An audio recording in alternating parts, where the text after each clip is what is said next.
Блеф – это важный стратегический прием в покере, который позволяет игроку создавать иллюзию сильной руки и заставить соперников принимать невыгодные решения. Однако блеф требует тщательного анализа и понимания ситуации за столом. Чтобы понять, стоит ли блефовать, нужно рассчитать точку безубыточности. Это показатель того, как часто соперник должен сбрасывать карты, чтобы ваш блеф был прибыльным. Формула выглядит вот так.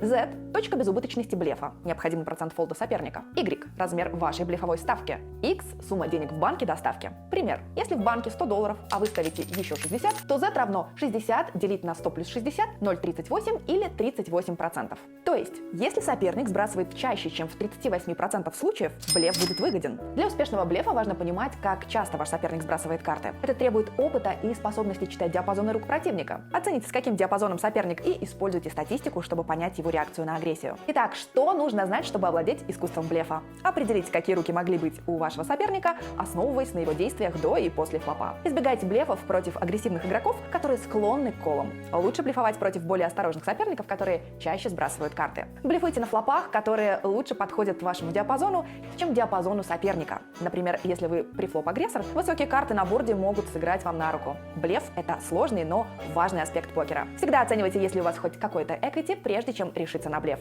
Удачи за столами!